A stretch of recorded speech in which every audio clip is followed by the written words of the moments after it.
त्रिशूलधारी दिग्दहकारी भुजविक्रमदर्पित दैत्यवरो रुधिरस्थिरणमण्डले अस्मिन् गर्जति रावण रुद्रसखा।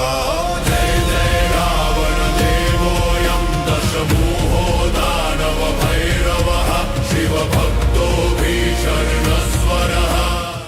आज हम आपको वहां ले चलेंगे जहां भक्ति अपनी चरम सीमा को छूती है और अहंकार भी देवत्व के सामने नतमस्तक हो जाता है। वह कौन था जिसने अपने 10 शीश शिव को अर्पित करने का साहस किया? वह कौन था जिसने वेदों का ज्ञान कंठस्थ किया और सामवेद को अपने संगीत से अमर कर दिया? वह कौन था जिसके एक प्रहार से कैलाश डोल उठा और फिर वही अपने आराध्य के सामने कांपते हुए घुटनों पर बैठ गया? वह था लंका का अधिपति पुलस्त्य ईर्ष्य का पुत्र दशानन रावण। क्या आप जानते हैं रावण का नाम रावण कैसे पड़ा और क्या है वैद्यनाथ ज्योतिर्लिंग के पीछे की कथा? महादेव शिव के परम भक्त लंकाधिपति रावण के अदम्य बल, अहंकार और अंततः उनकी अनूठी भक्ति का साक्षी है।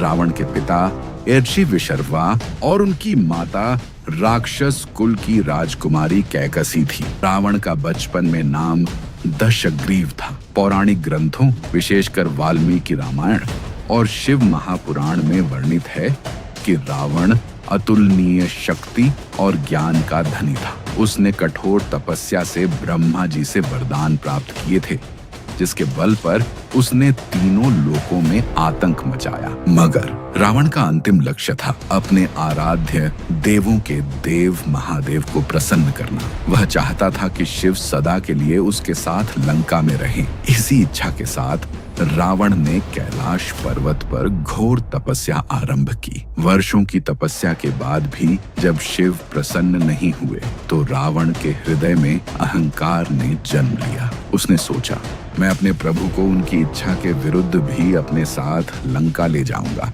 अत्यंत क्रोध में रावण ने अपने हाथों को कैलाश पर्वत के नीचे फंसाया, अपनी पूरी शक्ति लगाई और एक झटके में उस संपूर्ण पर्वत को, जिस पर भगवान शिव अपने गणों और देवी पार्वती के साथ विराजमान थे, उसे उठाना शुरू कर दिया। लेकिन महादेव तो त्रिकालदर्शी हैं। उन्होंने सब देखा। भगवान शिव ने अत्यंत सहजता से अपने पैर के अंगूठे को पर्वत पर दबा दिया।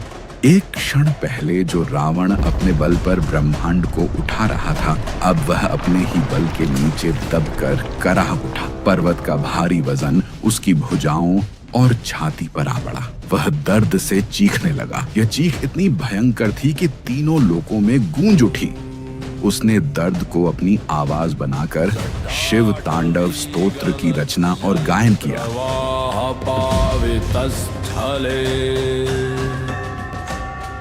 गलवलम्ब्यलम्बितां भुजंगतुंगमालिकाम्। उसकी भक्ति और दर्द भरी चीख से प्रसन्न होकर अंततः भगवान शिव ने अपने पैर का दबाव हटाया। रावण मुक्त हुआ। हे दशानन, तुमने इतना भयंकर नाद किया जिसके कारण तुम अब से रावण नाम से विख्यात होंगे। भगवान शिव ने प्रसन्न होकर रावण को अपनी तलवार चंद्रहास भेंट की। आगे की कहानी शिव महापुराण में कोटिरुद्र संहिता के अंतर्गत मिलती है। रावण अब भी शिव को लंका ले जाना चाहता था। उसने पुनः शिव से प्रार्थना की कि वह उनकी आत्मलिंग, वह रूप जो स्वयं शिव का सार है, को उसे प्रदान करे ताकि वह लंका में उसे स्थापित कर सके। भगवान शिव ने रावण से कहा, मैं तुम्हें आत्मलिंग देता हूँ, परंतु ध्यान रहे इसे तुम कहीं भी पृथ्वी पर नहीं रखना। यदि तुमने इसे एक बार भी धरती पर रखा तो यह वहीं स्थापित हो जाएगा और तुम इसे दोबारा नहीं उठा पाओगे। रावण प्रसन्न होकर आत्मलिंग लेकर लंका की ओर चला।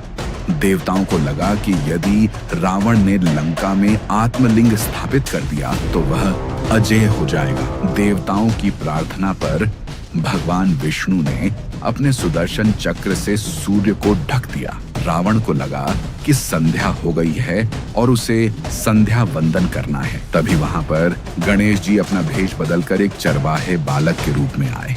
रावण ने पूछा है, बालक तुम्हारा नाम क्या है? तभी बालक ने अपना नाम बैजू बताया। रावण ने कहा, हे बालक, तुम इस आत्मलिंग को तब तक पकड़े रहो जब तक मैं संध्या वंदन समाप्त न कर लूं। इसे किसी भी हाल में पृथ्वी पर मत रखना। गणेश जी ने शर्त मान ली, लेकिन 3 बार पुकारने पर भी रावण वापस नहीं आया। जी ने विलंब न करते हुए आत्मलिंग को वहीं धरती पर रख दिया और गायब हो गए।